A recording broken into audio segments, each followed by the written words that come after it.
Is it water with the sheep in the box? Hello everyone, and welcome back to Sheep Shorts, this sort of unscripted kind of ramble where I just talk about whatever shit I want to. Now, those of you who follow me may be aware that I have a particular interest and fascination with piracy and sort of that period of history. I did make a whole, almost an hour-long video about the politics and philosophy of piracy of the high seas, which you can check out if you like. I quite like it. I think it's one of my favourites that I've made. So naturally, when all of a sudden sea shanties started to blow up online, I was over the moon. Now, I'm not usually one of those people who points to things becoming successful and saying, aha, I knew that before it was cool. So I was just really happy that finally sea shanties were getting the recognition and love that they deserve. However, in my opinion, things did sort of start to get out of hand a little bit and reach just ridiculous levels of what the fuck is going on here when Elon Musk recently tweeted about how he loved sea shanties. And it just, I don't know, it just really got to me because it's clear that someone like Elon Musk clearly does not understand and has no idea about the history and context of sea shanties, especially traditional ones. So before we can talk about sea shanties, I guess we should talk about working songs, which technically have existed for centuries, or at least have existed for as long as repetitive work has, but the modern iteration of working songs has its roots in, well, slave songs. I guess you could say sea shanties are a kind of subgenre of working songs. So for example, in traditional southern cornfields and cotton fields, slaves would often just start singing to amuse themselves or to relieve the boredom of the repetitive task with what was known as a cornfield holler. Now, there were often special versions of these hollers for quitting time or meal time, such as "Oh, the sun done quit shining." Oh, the sun done quit shining. Oh, Lord, and God beaming down. And "She Bought My Breakfast," and further to that, with chain gangs, who were tasked with building America's railway system, for example, many of which existed as an efficient way to get workers into a specific rhythm. So, for example, Long John or Black Betty. Well, it's Long John, Long John, he's long gone, long gone, he's long gone, he's long gone, he's long gone. Black Betty, bam, bam, oh, Black Betty, bam, bam, Black Betty, where'd you come from? Bam, bam, Black Betty, where'd you come from?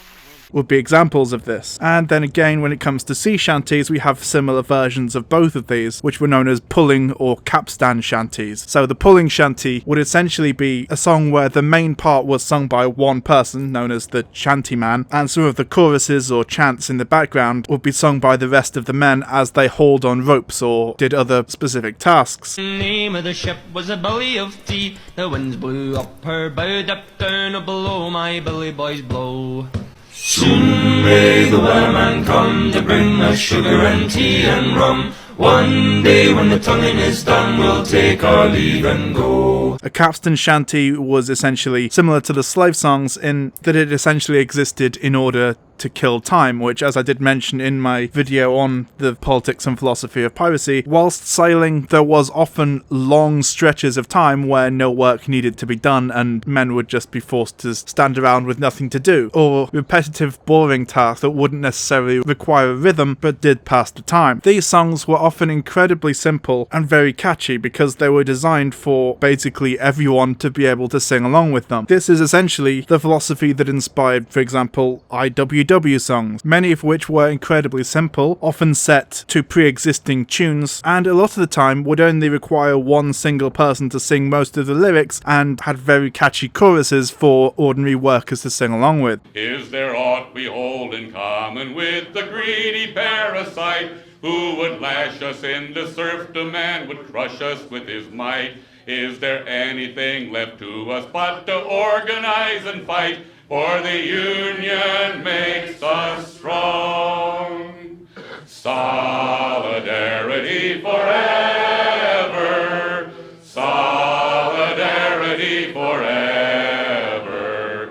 Solidarity forever. For the union makes us strong. I guess the main point I wanted to make here is simply that the purpose of these songs is explicitly to make horrible jobs, such as, for example, working in an Amazon warehouse or lithium mine, easier, and some of them are explicitly mutinous or critical of those in power. Leave her, Johnny, leave her. It's a long, hard pull to your next payday, and it's time for us to leave her.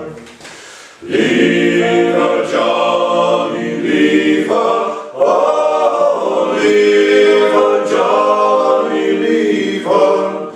Oh, the skipper was bad, but the mate was worse. Leave her, Johnny, leave her. He would cut you down with a spike or a curse, and it's time for us to leave her. There is no genre of music more imbued with class politics than the working song, which is why it feels like such an insult when the richest man in the world decides to jump on the trend because he doesn't know how to log the fuck off Twitter. There are lyrics in those songs that explicitly exist to call out and criticize the horrendous conditions workers often had to endure, or else count the days until they could get shore leave or celebrate what they might do when they leave the ship. Ah, have you heard the news, me Johnny? One more day. We're homeward bound tomorrow, Johnny.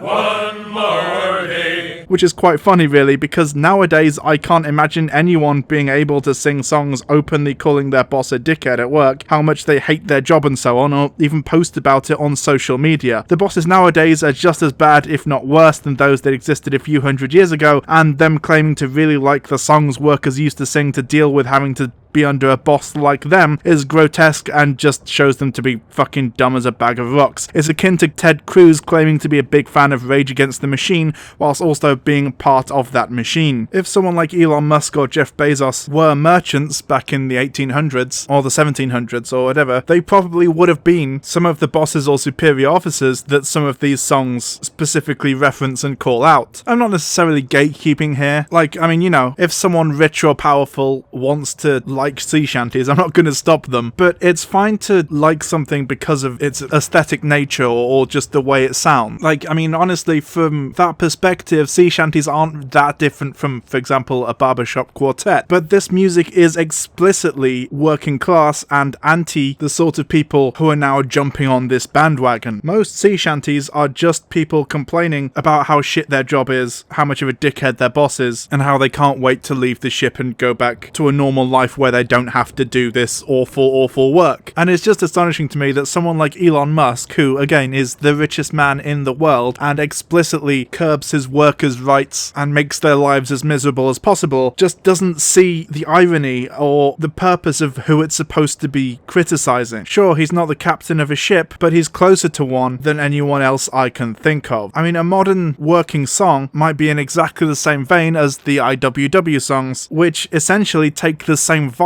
and point it directly at the capitalist class. But hey, yeah, I guess it's cool to LARP as a working class person if you're the richest man in the world, eh? I'll go no more a-roving with you, fair maid. A-roving, since roving's been my ruin. I'll go no more